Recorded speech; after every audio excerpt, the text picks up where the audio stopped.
when I was told there was no hope of recovery and that I would have to spend the rest of my life without speaking was devastating.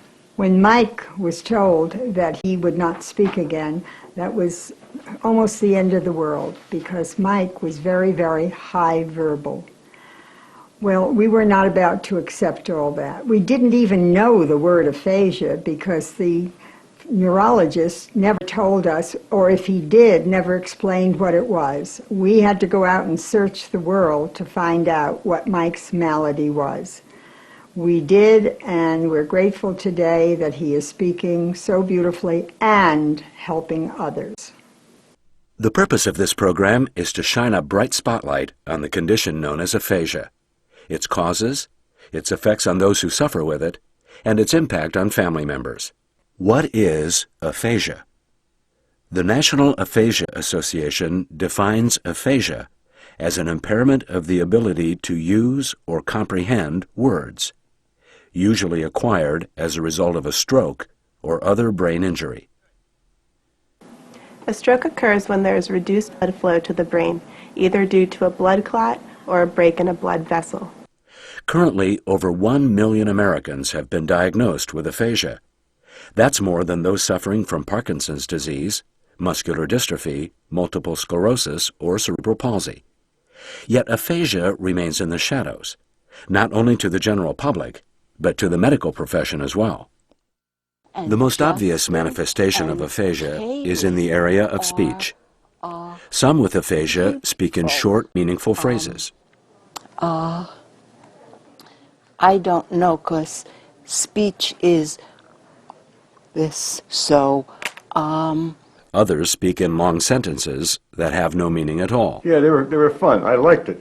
They were enjoyable. I was, and the whole thing was, and terrific. Thank God. And the more acutely affected have severe or global speaking disabilities. I know. Would you prefer Italian, Mexican, or Indian? I know. Mexican. I know. Italian. Ah, okay. In addition to speaking difficulties, aphasia sufferers can experience other communication disabilities. People with aphasia can hear, but sometimes have difficulty listening and understanding others. People with aphasia can also have trouble reading. Another area that gives those with aphasia trouble is writing. Some lose the ability to spell. Just imagine that you couldn't speak. No? Over the rainbow? Yeah. Your intelligence is still intact. Just as before, you can make all your own decisions. And you know what you want to say, but you simply cannot access the words. How would you feel? By its very nature, aphasia is a hidden illness. That's because most people with aphasia, unable to fully communicate with others, retreat from everyday life. Families are secluded, cut off. Friendships are abandoned. Careers come to a halt. Hopelessness and depression set in. You see, aphasia is an equal opportunity disorder. It can strike anyone, at any time, and at almost any age, robbing its victim of their ability to become productive citizens once again. A typical example is Mike Adler. Mike was a successful businessman. He had been the CEO of a global corporation and was considered a brilliant communicator.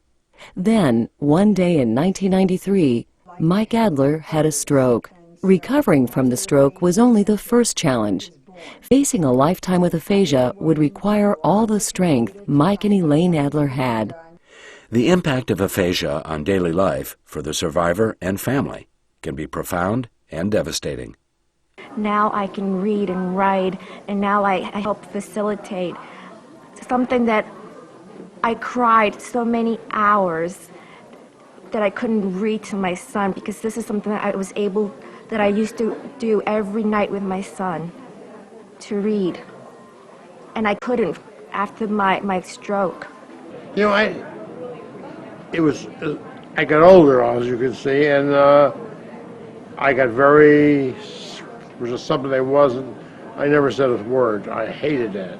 I got very upset about this, and all I did is put my head down and stop talking to anybody. Think about this. 1 in every 250 Americans has aphasia. Yet until recently, there wasn't a community-based organization to help people with aphasia transition emotionally and socially to their new lives. In 2003, the Adlers, using their own money, became pioneers and opened the doors to the Adler Aphasia Center. The Adler Aphasia Center is a very unique facility. When we looked around to open the center, we realized there was nothing else like this in the community, a place for people to go and get together and support each other, and also learn new communication strategies. People come in here smiling and laughing and having a wonderful time and not feeling alone anymore and ready to get on with their lives, and that's what we're about.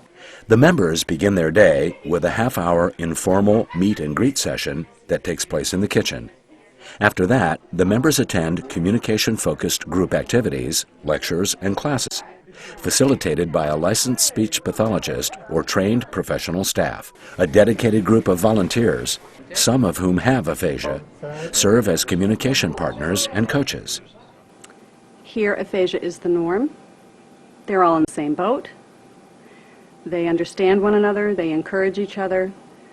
They begin to speak and communicate in ways that they may never have done before.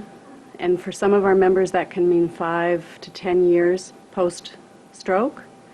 And from there, they gain the confidence to get back to their life and to do the things that they used to enjoy before the aphasia hit.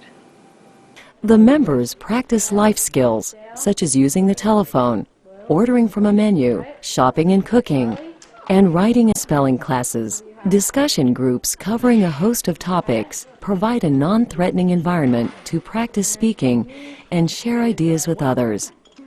Computers enable the members to practice their communication skills by using the latest technology and special software. In addition, there are music and art classes, a newsletter writing class, even wellness and exercise sessions. A supported conversation group is offered for couples to learn how to communicate more effectively. Much work still needs to be done. 2 major goals remain.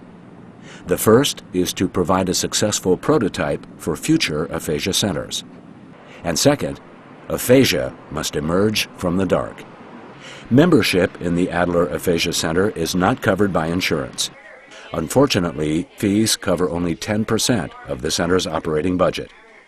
The center's ability to provide additional services depends on private contributions from individuals and businesses.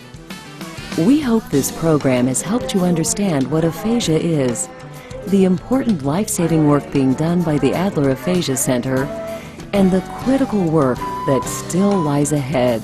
Have a good day.